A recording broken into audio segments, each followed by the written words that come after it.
আসসালামু আলাইকুম।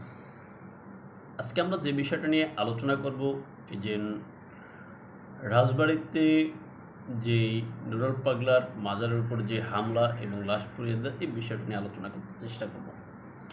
আপনারা জানেন বাংলাদেশে অনবরত যেভাবে মব সন্ত্রাস চলতেছে, ওই মব সন্ত্রাসের শেষ কোথায় সেটা আপনি আমি আমরা কেউ জানি না। দেশের ভিতরে সেনাবাহিনী, পুলিশ, বিজিবি সবাই আছে, এক প্রকার তারা নিরুপায় বলা হচ্ছে। কেননা আপনি দেখেন, এই যে উত্তেজিত জনতা বা তৌহিদি জনতা নামে যারা এই যে রাজবাড়িতে যে ন্যাক্কারজনক ঘটনা ঘটালো, বাংলার ইতিহাসে মনে হয় এটাই ন্যাক্কারজনক ঘটনা। যে কবর থেকে লাশ উঠিয়ে সেখানে তাকে পুড়ে ফেলা, এরকম ঘটনা আসলে বাংলাদেশে আর ঘটছে বলে আমার জানা নেই। এখন আমাদের পুলিশ প্রশাসন ভাইরা এটা নিয়ন্ত্রণ করতে পারেনি। এটা একদিকে তাদের যেরকম ব্যর্থতা, আবার অন্যদিকে তাদেরকে এই মব ঠেকানোর জন্য সরকার উৎসাহিত করে না, সেটা সরকারের ব্যর্থতা।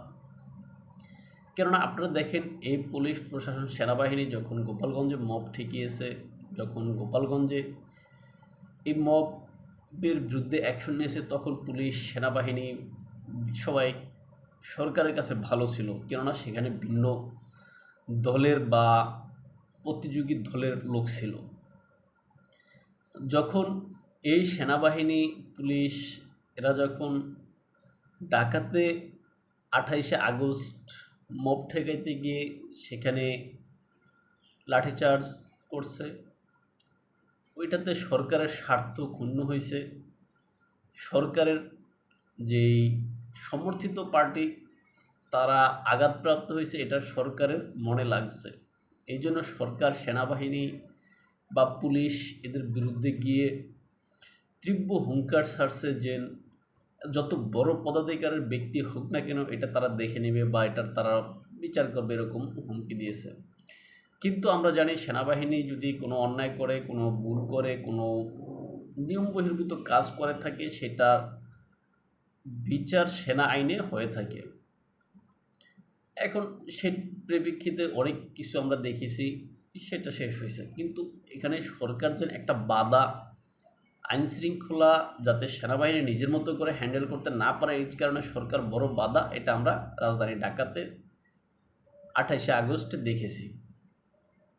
এখন এই যে নুরুল পাগলার যেই মাজার সেখানে ভাঙচুর করা হইল, সেখানকার উত্তেজিত জনতা বা তৌহিদি জনতা যেটাই বলেন না কেন, তারা এত বড় ধার্মিক হয়ে গেছে যে তারা ব্যক্তিকে কবর থেকে একটা মুসলিম ব্যক্তির লাশ উঠিয়ে সেখানে পুড়িয়ে ফেলছে। অথচ পৃথিবীর ভিতরে এত জঘন্যতম কাজ করার পরেও, নিজেকে খোদা দাবি করার পরেও, এত মানে ইতিহাসের এত বর্বরতম কাজ যেটা করেনি এই যে ফেরাউন, সেই ফেরাউনের লাশ বিশ্বের ইতিহাসে, বিশ্বের বুকে এখনও জায়গা করে আছে, এখনও আছে, অক্ষত অবস্থায় আছে।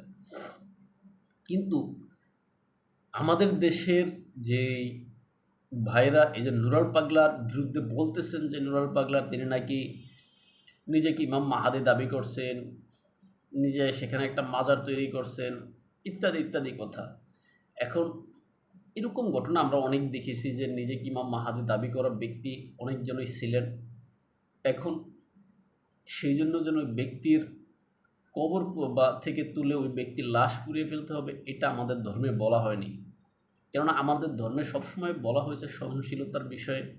আমাদের ধর্ম নিয়ে বাড়াবাড়ি না করতে যিনি আমাদের নবী হযরত মুহাম্মদ সাল্লাল্লাহু আলাইহি সাল্লাম, তিনি কিন্তু বলেছেন তার বিদায় হজের ভাষণে।